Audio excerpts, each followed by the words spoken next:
Recording. So, various of our clients are asking about handling diversity in a much better way. And when they think about diversity and inclusion, they cannot deny the concept of generations. We have millennials, we have X, baby boomers, and now about to come the Generation Z. And that's why I invited my very good friends, Isabella and Diego Pfeiffer, that I met them when they were very little, and now they are practically entering the workforce. So, guys, thank you very much for inviting me to your home and to share with us some of the ideas about your generation. So when you hear me talking about generations, is that something that appeals to you? Is that something that comes to your head? Or those, what do you think? I was always really interested in generations, actually. I like to see like the differences sometimes in like, I was thinking about writing a play on it at one point. I like to see the differences between how one generation acted between another. I'd done a little bit of research, but nothing like really, really big or out there. And it wasn't until I started working really that I realized that when I work with different people, like I got different responses. Like when I worked with somebody, immediately I got feedback. When I worked with somebody else, it took them a week. Like what? Which one takes a week? Yeah. What, and like which one for takes- me, always when you're talking with another kid, then they are going to be extremely excited and they're going to be helping you with whatever you need. When you talk to an adult, I think it might just be because I'm of a lower generation. I talk to them and they treat me like, oh, you're just a kid, and like that's fine, but at the same time, you're not at the top of my priority list. Okay. Well, you experience Parkland. You live here, and we are in Parkland today. What has changed to your generation? I think that it's mobilized us. We're starting to employ the skills that we've already learned through our classes and through open discussion, which is a really big part of our curriculum now in schools. And I think that this event in Parkland hasn't really changed our generation, but it's just given us a road for us to go down. It's given us a goal to set in mind. Tell me more about it. Which things you had already as Generation Z that today you are taking to another level? Okay, so I think what a lot of teachers have always emphasized in our schooling is a need for group-based discussion, a lot of, I guess, thinking more in depth about things that, like, for instance, the Constitution, like, as it's coming up a lot now, like, thinking in ratifying these certain laws and these amendments, was that really the correct move? It's making us think more about institutions, which I think has allowed us to question the institution like the Second Amendment, for instance. All right. So that's my input. Sure. I think that each generation has had a certain amount of trauma. I think that like you look at baby boomers had JFK and millennials had 9/11 and such, and after JFK the government went into action and they found the killer. And after 9/11 a war was declared on Al-Qaeda. After the mass shootings that we continue to have, we see nothing. And I think that's a really big part of why we thought, okay, we're not gonna get anything, I guess we have to do it ourselves. No, but a big part of that also is that those mass shootings were very interspersed and they affected a group of people, whereas 9/11 it was a terrorism attack on the entire country. I guess so. JFK was the president of the entire country. I think a big thing in the movement behind these mass shootings is making the United States aware that this could happen to anybody. This is affecting the entire country. So you have to realize that you have to better your own lives by joining us. You know what I mean? So I think that would add on to how every generation has experienced trauma. Ours is more interspersed. You as a generation about to enter the workplace, and you two are working already in some non-profit organizations that you recently launched, and I would like to hear more about it. But before that, how do you think your new characteristic or these new capabilities are going to come to the workplace, and how would that be received? So I definitely think that since working, because I'm in a room working with all of my friends, and my friends are definitely helpful and they're smart, which is the reason why I think I've chosen them as my friends.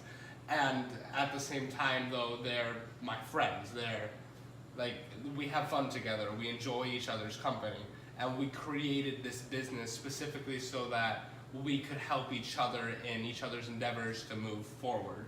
I think that, like, looking into a workplace environment later on, I'm definitely going to want it to be a place where I can enjoy myself to the fullest while doing exactly what I want to do. And while that's difficult to find, I don't need to find it because I can make it myself. One characteristic that we know your generation has is about optimism. And looking at you guys coming out, behaving like this, shows that optimism. But what do you think will happen when you are in a job that you are not enjoying every day? And when you are not going to be hired with all your friends? I think How is that going to be? I think what's going to end up happening is that we wouldn't leave the job. That's what I think. I think what would end up happening is that we would change aspects about the job to make it more accommodating for us, and then we would try to rise up within the company to find, because there's always going to be a reason why we entered that job in the first place. And I think we're going to look for that reason again, and we're going to try to continue on the job that we have. I think that's how we would use that optimism and just searching for a better solution for what we already have. I think that question is also a little bit like, it's a little bit off, I think, because I don't think I would have ever joined said job if I didn't foresee myself knowing that I would be able to do something in the job.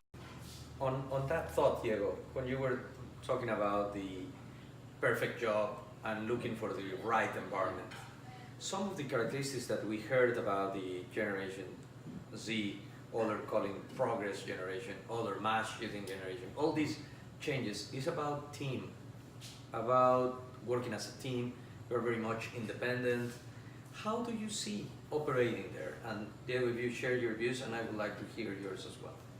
So I honestly think that when working with a team, that team is going to be a team of close individuals that's going to push forward, wanting to do their own idealized piece, but at the same time, that piece would fit in the puzzle. I think that it'll be a section of my hope would be good friends that would each understand their course of action, but at the same time know that said course of action is a part of the stream of progress. Today you work in an organization, March for Life, where a lot of young people like you and maybe in the same generation. Are there people that are not in your same generation working there? All of us are between the ages of 15 and 21. Okay. Have you experienced working with other generations that you can share? Yeah, I work a lot. I schedule events. We have a adult board that basically tells us what we can and can't do legally wise. And working with them, we have on that board we have many like lawyers and people who give us that consulting advice. And then we also have 2 student government board leaders, 2 students, 2 like an 18-year-old and a 21-year-old on that board. And basically nothing on that board ever gets done until those 2 student leaders say, this is what we want to do. Isabella, you are 16 and you are already working for a non-profit organization that practically you formed yourself, or it's a team. Tell us more about it. Well, me and my friend Connor and Jack, we decided that we wanted to form our own nonprofit organization and to encourage student advocacy, because I felt that a lot of demographics weren't being represented, even though gun violence was affecting them as well. So we started a student advocacy organization, which basically facilitates the conversation between not only Republicans and Democrats, but also between people that are culturally and philosophically diverse. Well, this will sound crazy to you, but my firm dedicates to train people in diversity and inclusion. That for you would be like learning how to read your emails. No? So tell me more about what is that diverse teams that you are leading, and you don't need to learn anything about inclusion. You are already there. Tell me more about it, Isabella. I guess for instance in Parkland, we have basically all races and demographics and mentalities underneath the sun. So I'm very used to seeing different religions and different ideas, and it just strikes me as absurd when I see discrimination, because it doesn't make any logical sense to me.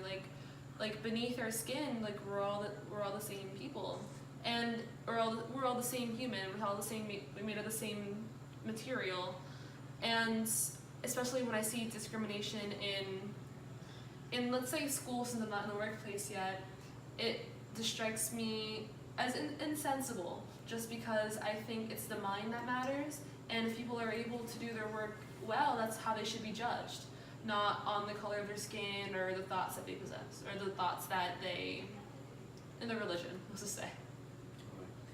How do you see both contributing to the workplace in the future? So I think, like I've been in conversations with a lot of companies in requests for funding or in like corporate managements, and I've been on conference calls with them and I've been in meetings with them, and I feel like the main thing that Generation Z would contribute to the workforce is efficiency. We like things done fast, but well. We like things done as quickly as possible, but with the most effective results. So I think what's going to end up happening is that more work is going to be done informally, more work is going to be done from home, and by technology, through computers. Like we don't, like in my group, we don't have meetings unless we have to see each other to discuss something, to meet other people. But if work can be done by yourself, just grinding it out on the computer, that's how it gets done. So without putting words on your mouth, but you don't see that that's efficient enough today. That's why you are going to bring more of that. It's not. Yeah. I don't think it's not that it's efficient. It's just that it's not as either enjoyable, or at the same time, it's not just how we want to work. I honestly prefer working just on my computer. I like having like a specific place to work, but I don't really have hours for which to work. Like I can fool around at my office space for a good 30 minutes before going to like type something, like a specific email or something. But at the same time, while I fool around, I'm enjoying that work, I'm enjoying the people that I work with, and thus I don't mind working larger hours, just because while I'm working, it's a little less efficient, but it's a lot more enjoyable. Okay. Anything else that you would like to share about your generation? I think the main thing that, like what this video is for, what employers are going to see in Generation Z, is that when there is a goal that is set, we're going to do everything to reach it. We make logical. I think we think within our reach. We think within our bounds, and what we think we can physically accomplish, and we reach for that and we go for that. And what I think, in adding to that, we think we can accomplish a lot. So I think our goals are set pretty far, and with our optimism, we think we can reach it. How flexible do you think you will become, or will be, or are? We are flexible, I would say. Oh, so like About rules, I about can't setting move my Yeah. legs, but at the same joking around. But at the same time, I've always wanted to be that guy to be able to do whatever I wanted. Like if I needed to like run a schedule, or I needed to like, I don't know, ride a skateboard. Like I wanted to be able to do everything if I needed to myself. Now, my hope was always to like learn from other people and to have them teach me what I needed to know so that I could fend for myself. So as for flexibility, the hope would be that we'd be able, for myself at least, I would hope that I would be able to be as flexible enough that I would be able to get anything done if I only had myself. But at the same time, I understand that's not necessarily possible, and thus I plan to reach out so that other people can either help or teach me.